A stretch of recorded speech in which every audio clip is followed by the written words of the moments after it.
Nu, tad labvakar visiem, un šodien es piedāvāju parunāt un padiskutēt par tādu tēmu kā kopienas loma vardarbības novēršana ģimene. Un šodien es noteikti negribu pievērsties teorijai un definīcijām. Es gribu parunāt par to, cik šīs problēma mūsu rajona, mūsu apkaimē ir aktuāla, un vai vispār par vardarbību ģimene ir jārunā konteksta ar rajonu, apkaimē, kopienu. Es domāju, ka nav noslēpums, ka daudzi uzskata, ka ģimene tas ir kaut kas ļoti noslēgts, privāts, tāds burbulis, kur nevajag iesaistīties, nevajag iedziļināties. Tas, kas notiek ģimenē, kaimiņam nav jāzina, un attiecīgi tā ir privāta lieta.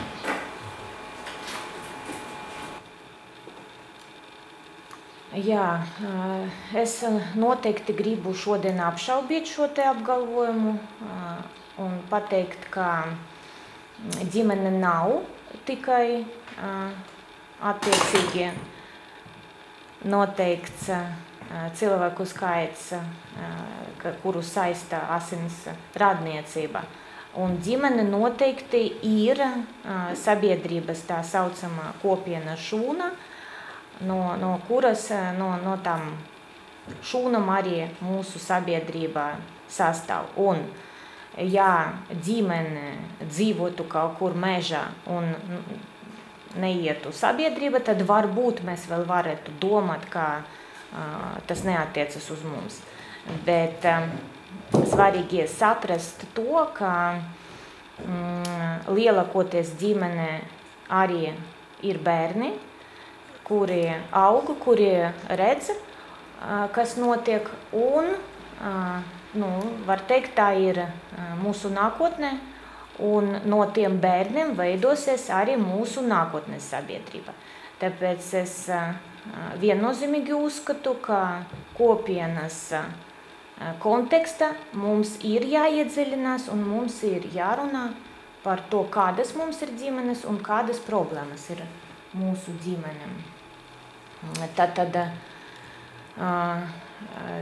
jā, kā es jau teicu, ka ģimene tas ir pirmā vieta, kur aug mūsu sabiedrības loceklis, un attiecīgi to, kādas tad vērtības, kādas prasmes tiek attīstītas ģimene, tāda, kā es jau teicu, tā sabiedrība nākotnē mums ir. Un ja varbūt runātu valsts līmeni, kāds var teikt, ka mani tas neskar, kāda tur tā sabiedrība būs pēc cik tur ilga laika, tad kaut kādas šauras kopienas, pieņemsim mūsu rajona ietveros, es uzskatu, ka tas ir ļoti svarīgi, jo mēs dzīvojam visi blakus kopā, un tas attiecas arī uz mums. Pagaidām, jā, es runāju tikai par mums kā ģimenes, kā sabiedrības pārstāvjiem, kaimiņiem, un to, kā uz mums kā mūs var ietekmēt vardarbība ģimene. Bet piedāvāju tālāk pārunāt par to, ka tomēr vardarbība ir arī lielākoties ir arī noziegums. Un šeit mazliet es solīju, ka nebūs definīcijas, bet mazliet es gribu pieminēt, ka vardarbība ir definēta vairākajos likumos, un viens no galvenajiem likumiem, kas nosaka arī atbildību, krimināla atbildību, ir krimināla likums, un krimināla likumā iet runa par atbildību par fizisku vardarbību, psiholoģisku vardarbību, seksuālu vardarbību, ekonomisku vardarbību.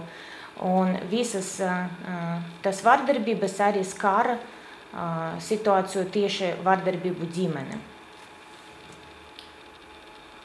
Kas tad ir vardarbība ģimene? Vēl viena definīcija. Vardarbība ģimene ir fizisku, seksuālu, verbālu, emocionālu un ekonomisku aizskarumu cikls, kas atkārtojas arvien biežāk un kas tiek izmantots pret sieviete no partnera, vīra, drauga vai citu tuvinieku, pieaugušu bērnu puses, lai upuri kontrolētu un iegūtu noturētu varu par to. Šeit es arī gribēju pieminēt kontekstā ar kriminālu likumu. Krimināla likums arī pārēdz vainu pastiprinošu atbildību. Jā, atbildību pastiprinoša apstākļi to faktu, ka to vardarbību veica ģimenes loceklis. Lielākoties tāpēc, ka upuris ir atkarīgs no tas varmakas, un tāpēc attiecīgi tā vardarbību pastiprinoši apstākļus. Jā, kā es jau pieminēju, tad ir vairākas vardarbības veidi, vairāki plaši pazīstami, un ko mēs spējam atpazīt, un kur mums nav nekādi jautājumi. Tā ir fiziska vardarbība, šeit viss ir skaidrs, jā, tur sīšana, spēršana, raušana aiz mātiem. Seksuāla vardarbība, te arī vairāk vai mazāk viss ir skaidrs, jā, tā ir jebkurš seksuāls aizskarums, izvarošana, visādi tur uzspiestas darbības, bet visgrūtāk atpazīstamā, identificējamā un attiecīgie reakcija ir uz emocionālu vardarbību, kas pašlaik ir ļoti aktuāls jautājums. Un emocionāla vardarbība ir jebkurš verbāls, emocionāls vai psiholoģisks aizskarums, piemēram, regulāra draudu izteikšana, draudēšana ar fizisku vai seksuālu vardarbību, draudēšana par bērnu atņemšanu, apsaukāšana, noniecināšana, vājāšana, izsekošana, liekšana satikties ar draugiem, radiniekiem un tā tālāk. Tālāk mēs vēl pievērsīsimies tieši emocionālai vardarbībai. Vēl viens tāds arī īpaši populārs vardarbības veids, bet kuru arī ir jāspēj atpazīt, tā ir ekonomiska vardarbība, tā saucama, jebkura darbība, kas vērsta uz cietušas pakļaušanu varmakam, izmantojot savu pārāku finansiālu situāciju, piemēram, ienākumu slēpšana, cietušas ienākumu atņemšana, turpat varētu būt kaut kādas mantas bojāšana, vardarbīga kontrole, te varbūt tas arī ieiet emocionāla vardarbība un vājāšana, kas pašlaik arī ir aktuāls jautājums. Vēlāk diskusijas ietveros mēs varēsim kolēģi iesaistot vēl pārunāt par to. Un tātad atgriežamies atpakaļ, kā es jau teicu, šodien es lielākoties gribu runāt par vardarbību ģimene tieši kontekstā ar kopienas dzīvi un vēl sīkāk tieši par mūsu rajonu. Tātad, kā tā vardarbība ģimenē ietekmē mūsu kopienas dzīvi? Es jau pieminēju, ka tā dziļa ietekme uz bērniem un nākamajām paudzēm. Bērni, kas aug vardarbīga vide, bieži vien paši kļūst par vardarbības upuriem vai agresoriem nākotnē. Viņi mācās, ka vardarbība ir normāls veids, kā risināt konfliktus vai izpaust emocijas. Sabiedrības veselības un labklājības pasliktināšanas, vardarbības upurim bieži ir nepieciešama medicīniska palīdzība, psiholoģiskais atbalsts, ilgtermiņa terapija, sociālas saites un uzticības graušana. Vardarbīga ģimene mazina uzticību starp cilvēkiem, veicina izolāciju, upuriem ir grūti uzticēties citiem, kas apgrūtina viņu integrēšanos sabiedrībā. Palielināta noziedzība un drošības riski viennozīmīgi. Vardarbība ģimene nereti ir saistīta ar citām noziedzīgām darbībām, piemēram, alkohola un narkotiku lietošanu, kas rada papildus riskus kopienas drošībai. Un ekonomiskas izmaksas kopienai un valstī. Tas arī ir nepārprotami, ka vardarbība ģimene rada milzīgas ekonomiskas izmaksas, ko veido medicīniskā aprūpe, tiesību aizsardzības un tiesu sistēmas izdevumi. Protams, arī krīzes centru patversmi un atbalsta programmu uzturēšana, kas prasa tiešām lielus ieguldījumus. Šeit, jā, viens slaids, kuru es paņemu no iepriekšējiem laikiem policijas, es jau pieminēju, ka, manuprāt, vardarbība ģimene ir tieši saistīta atsevišķos gadījumos, un, manuprāt, pat varbūt biežāk ir saistīta ar naida noziegumiem, ar naidu, tik tālu, ka šeit ļoti bieži tas tiešām skar diskrimināciju pret sievietēm, un ļoti bieži ir tā, ka tas ir kaut kādas tradīcijas, tas ir stereotipi, ka vīrietis ir pārāks, ka vīrietis ir ģimenes galva, kas var noteikt tas sievietes dzīvi, viņš var rīkoties, kā viņš vēlas, un sieviete ir otršķirīga loma, un sievietei ir jāpakļaujas. Protams, ir gadījumi, kura vardarbība ģimene ir saistīta ar to, ka tas vīrietis vienkārši ir varmākā pa dzīvi pret visiem. Tas nebūs saistīts ar diskrimināciju un par tiem uzskatiem pret sievieti. Viņš būs vardarbīgs pret kolēģiem, pret kaimiņiem, viņš spērs kaķi, suni ar kāju, bet tieši vardarbība ģimene, vismaz pēc maniem novērojumiem, rētāk ir tādi gadījumi, kur tas vīrietis ir vienkārši vardarbīgs pa dzīvi. Lielākoties tas ir ģimenes, kur ir tas noturīgi tādi stereotipi, kas tiek nodotas no paudzes paudze, kur mamma meitai saka, ka jā, es cietu un tev jācieš, tāda mūsu sieviešu ir dzīve, tāda mums ir tas tāds liktenis. Jā, un arī virkne starptautisko normatīvu aktu nosaka dzimumu saistību ar vardarbību, un turpat tas arī korelējas ar diskrimināciju pret sievietēm un kaut kuru savā ziņā arī ar to naidu. Tāpat kā daudz viet pasaulē, Latvijā vardarbības ģimene cēloņi ir meklējami gan individuālajā, gan ģimenes kopienas, gan valsts līmenī. Un šeit mazliet statistikas, ka Latvijā ir konstatējamas vairākas būtiskas problēmas, kuras ir nepieciešams risināt sabiedrība, joprojām ir izplatīti mīti par vardarbību ģimene. Vardarbība ģimene tiek akceptēta, tā saucama tolerēšana. Un Latvijā ir vislielākais iedzīvotāju skaits, salīdzinot ar citām Eiropas Savienības valstīm, kuri uzskata, ka vardarbības ģimene ir privāta lieta, un tā jārisina ģimenes loka. Un šeit parādās tāda statistika, ka 31% iedzīvotāju.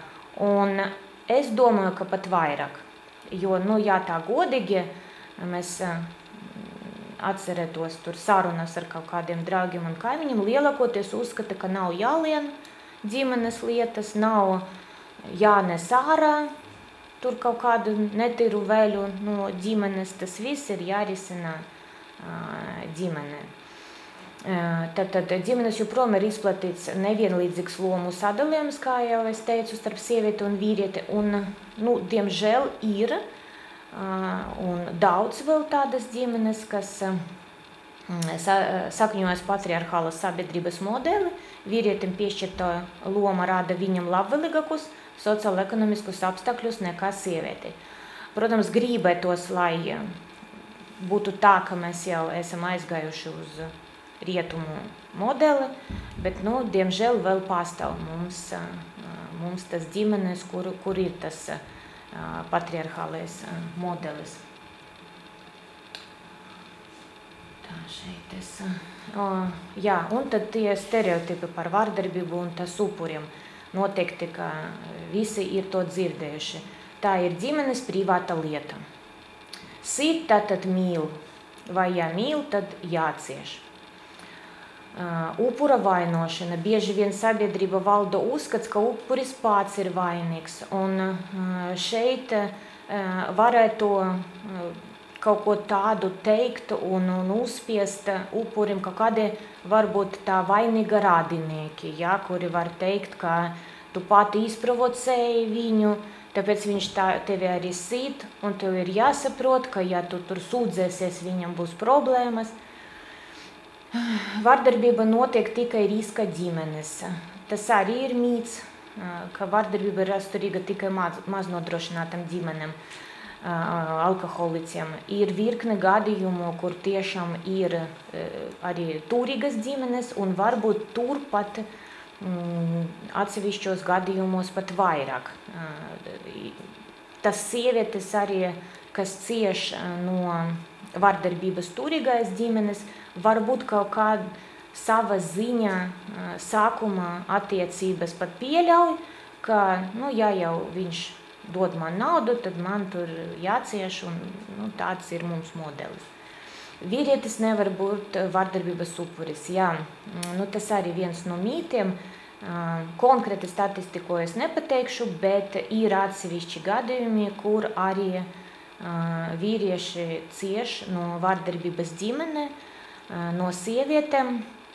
Un šeit varbūt mazāk mēs varētu runāt par fizisku vardarbību, kaut gan ir gadījumi arī, kur ir fiziska vardarbība, jo tas vīrietis ir tā audzināts, ir tik augstas pakāpes inteliģents diplomāts, kurš nevar atbildēt sievietei. Un sieviete atļaujas gan sist, gan arī emocionāli, gan pazemot, gan arī manipulēt ar bērniem.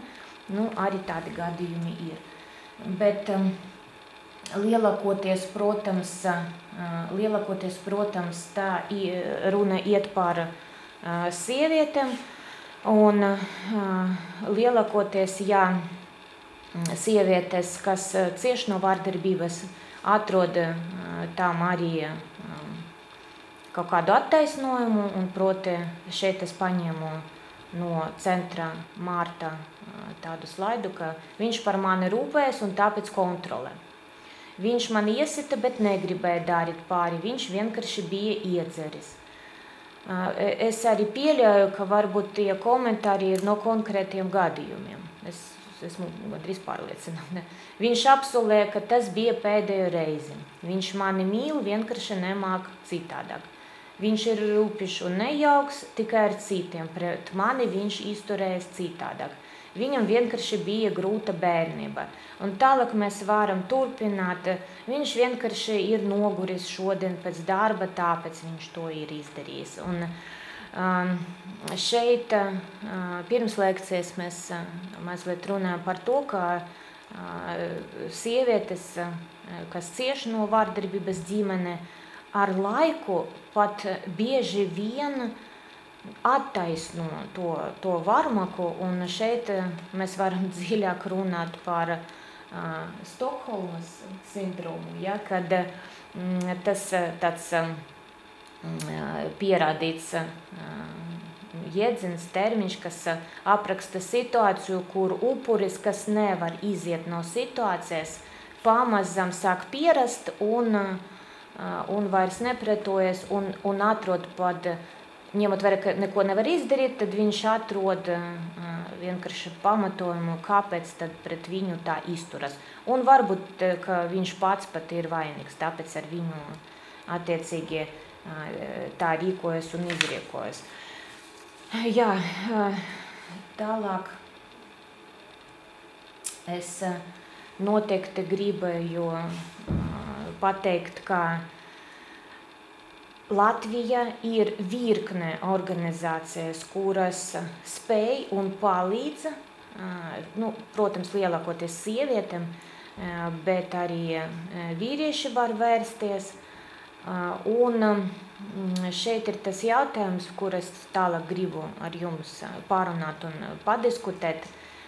Gadījumā, ja pati cietusi no vardarbības ģimene nespēja aiziet līdz policijai, līdz tiesību sargājušiem iestādēm ziņot, tad ir variants piezvanīt. Gadījumā, ja nevar arī piezvanīt, jo arī tas ir grūti izdarāms, tad varbūt tad palūgt kādam savam tuviniekam to palīdzību piezvanīt. Un konkrēti centrs Marta tā arī saka, pirms šīs lekcijas es arī sazvanījos un vēlreiz izrunāju, kādas tad ir aktualitātes pašlaik. Un man teica, tikai iedodiet telefona numuru, piezvaniet, tālāk ir speciāli apmācīti cilvēki, kas to sarunu pavilks, kas sarunās tikšanas un kas organizēs un palīdzēs, kā tad palīdzēt tai sievietei. Bez centra Marta mums ir vēl tāda organizācija Skalbes. Un tur ir krīzes tālruņi, kas darbojas diennakts laikā. Tas ir tas brīdis, kad vienkārši tu nezini, ko darīt tālāk. Izrunāt, varbūt vēl arī neiet runa par to, kas ziņot par to gadījumu, tur iet uz policiju, bet šeit strādā un atbild uz tiem krīzes tālruņiem lielākoties arī speciāli apmācīti cilvēki ar psiholoģisko izglītību, un viņi spēja uzturēt sarunu, lai nenotiek tajā brīdi konkrētā krīzes situācija, lai nedod Dievs, tas upuris neizdara kaut kādu muļķību. Jā, tad neskatoties uz to, ka profils un specializējas tas abas organizācijas uz dažādām lietām, jebkura gadījuma par vardarbību, par jebkādu vardarbību var sazināties gan ar Martu, gan ar Skalbam. Viņi savā starpā ļoti cieši sadarbojas, komunicē un jebkura gadījumā viņi atradis veidu, kā tālāk nodot to informāciju. Jā, par to atbalsta telefonu numuru es jau runāju. Tātad diezgan īsa man bija tā saucama lekcija, tāpēc, ka es tīši gribēju rosināt diskusiju par to, kā tad mēs kā kaimiņi mūsu rajona varam pirmkārt identificēt, varbūt pat nevis tīši staigāt pa kapņu telpu un meklēt, kur notiek, mēģināt pat tagad atcerēties kaut kādus gadījumus, kuri mums likas aizdomīgi, ka tu dzirdi kaimiņos, kā kliedz tā sieviete, varbūt viņa arī neprasīs tur palīdzēt. Vienkārši tu saproti, ka nav normāla situācija, tu dzirdi, ka varbūt arī kaut kādas tur skaļi sit vai vēl kaut ko, un kā tad rīkoties. Šeit es arī esmu saskarusies ar to, ka cilvēki nevien, tas stereotips, par kuru es teicu, ka tas nav manas darīšanas, ka tā ir tā ģimene, cilvēki arī baidas. Es tagad piezvanīšu, un kas būs tad? Tad, pirmkārt mani tur pierakstīs kā liecinieku, attiecīgi tad man nāksies iet uz policiju, sniegt kaut kādas liecības, bet man taču šeit ir jādzīvo, un kā tad es šeit turpināšu dzīvot, un varbūt tad man vēl izdarīs kaut ko, tur mantu bojas vai vēl kaut ko, vai pret mani kaut kā vērsies. Un tad mums ir šodien ar jums jāparunā, vai tā tiešām mēs atzīstam, ka mums ir bail, mēs neiesim, mēs neko nedarīsim, vai tomēr mēs meklēsim un atradīsim kaut kādas iespējas. Es jums jau piedāvāju tas organizācijas un telefona numuri. Ja tiešām ir bail ziņot policijai sakarā ar to, ka turpmāk tu tiksi iesaistīts un tā pilsoniskā atbildība tevi varbūt neskar, tad piezvanīt vismaz uz tām organizācijām un izrunāt, kā tad rīkoties, ja es redzu, es dzirdu. Tad vēl ir virkne kaut kādu paņēmienu, kā vismaz tajā brīdi palīdzēt, kā rīkoties. Dzirdi tu kaimiņos kādu sit, acim redzami, tu dzirdi kaut kādas sišanas skaņas, kliedz, vismaz pieklauvēt pie durvīm, piezvanīt. Tu jau apstādināsi, tur jau tāja brīdi sapratis, ka kāds kaut ko dzird. Lielākoties varbūt arī neatvers tev durvis, bet varbūt pat jāatvers, var patikt, to es nejauši, es tur gribu, nezinu, tur kaut ko paprasīt vai kas. Bet tu pārtrauksi to varmacības aktu. Tas ir tāds, viens no paņēmieniem.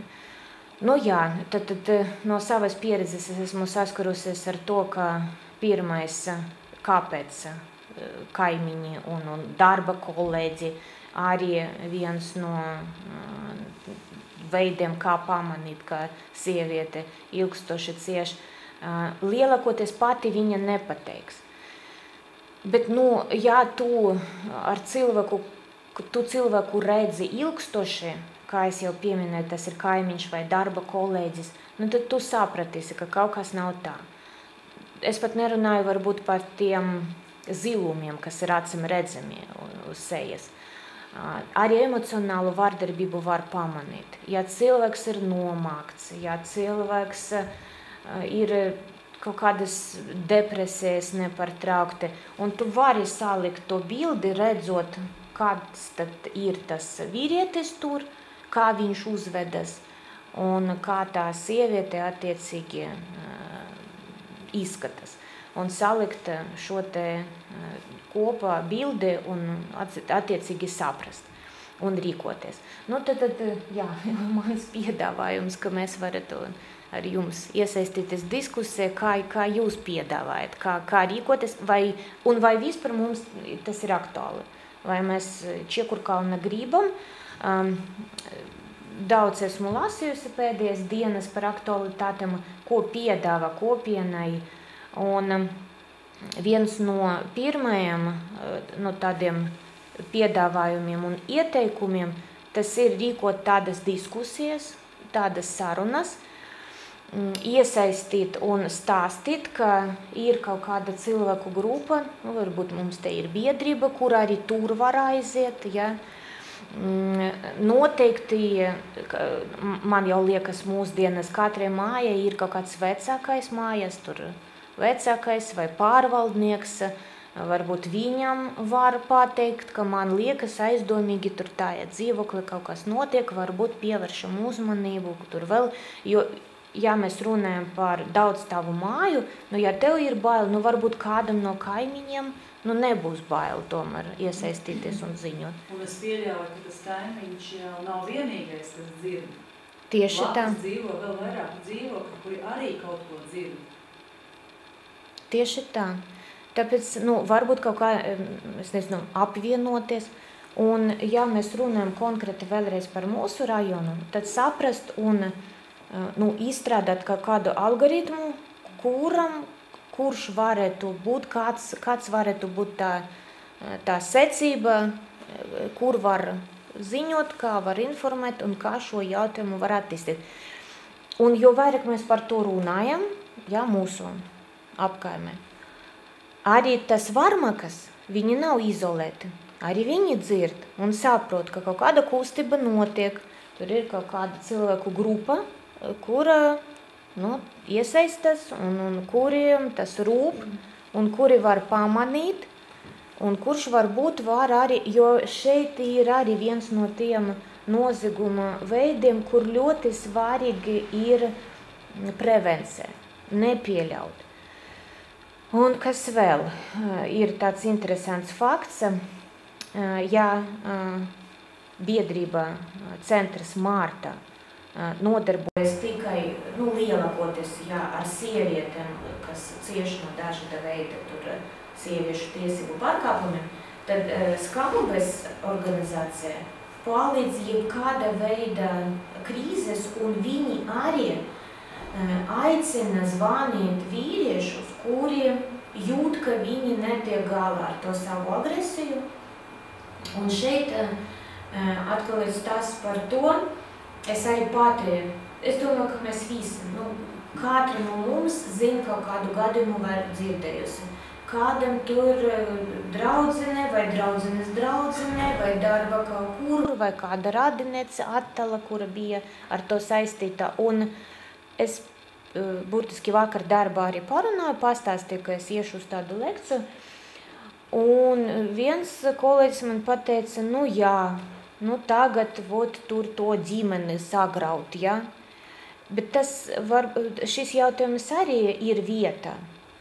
Noteikti, ka mēs neviens negribam sagraut tas ģimenes, bet tad jau jārunā par to, vai mēs varam un varbūt kaut kādos atsevišķos gadījumos var palīdzēt tai ģimenei. Jo es arī esmu saskarusies, kolēģis ir pastāstījis par vienu gadījumu, kur sieviete negribēja iesniegt iesniegumu, bet es esmu saskarusies ar daudziem gadījumiem, kur sieviete kaut kāda emocija ir to iesniegumu uzrakstījusi, vai viņai ir kāds ieteicis, rādinieks, varbūt kaimiņš. Un burtiski otrajā diena viņa skrien, un tas ir ļoti klasisks cilvēkiem teiciens, kuru es visu laiku saku, no kurienes jūs to ņemat, no kādam filmam. Paņemt atpakaļ iesniegumu. Es gribu paņemt atpakaļ iesniegumu. Atsaukt, jā. Nu, tas nav iespējams. Ja jau tu esi uzrakstījis iesniegumu, tā nevar būt šodien iesniedzu, rīt es atsaucu, viss notiek jau tā izmeklēšana, un tad sākas histērijas, visas neko negribu, ko jūs lienat mani ģimeni. Tāpēc godīgi pateikšu, tas ir nozieguma veids, kurš ne īpaši patika, protams, kolēģim policijai, jo bieži vien ir jāsaskaras ar to, ka šodien gribu, rīt negribu, un tad es neko nestāstīšu, un vispār jūs esat sliktie, jo jūs te man visu dzīvi salauzat, un tā tālāk. Tāpēc, šis jautājums ir tāds, kur varbūt mums jārunā ne tikai par to, kāds ir algoritms ziņot un sodīt, bet par to, kā novērst, kā nepieļaut. Un starp citu, viens no ieteikumiem tieši kā kopiena var aktīvi iesaistīties vardarbības ģimene novēršana bija arī vīriešu iesaiste, pozitīvi piemēri, veicināt vīriešu iesaisti kā sabiedrotos cīņa pret vardarbību, uzsverot, ka vardarbība nav vīriešķības pazīme, organizēt kompaņas, kas aicina vīriešus būt daļai no risinājuma. Tā kā nav tikai sievietes, kuras te cīnās ar vīriešiem. Iemācīt jauniešiem un vīriešiem atpazīt agrīnas vārmacīgas uzvedības pazīmes sevi un citos un veicināt dialogu par to, kā rīkoties. Tas ir viens no variantiem. Kā es jau teicu, atbalsta tīklu veidošana, brīvprātīgi apmācīt un iesaistīt brīvprātīgus, kas var sniegt emocionālu atbalstu. Pieņemsim, kā es jau teicu, mūsu kaimiņu modrība, veicināt kultūru, kura kaimiņi un draugi nejūtas bailīgi iejaukties, ja pamana vārdarbību. Atbalsta grupas. Tie ir tie varianti, kā mēs, kā kopiena, varam iesaistīties. Varbūt jūs varat pakomentēt, kā jūs uzskatāt, vai ir jāiesaist? Es gribu ieteikt, ka mēs attaisam tos aizskarus, uztaisam aplīti, un tad citādi bišķiņ jocīgi. Jā. Mēs nevaram sadēt. Laba ideja. Mēs varam savās darbā.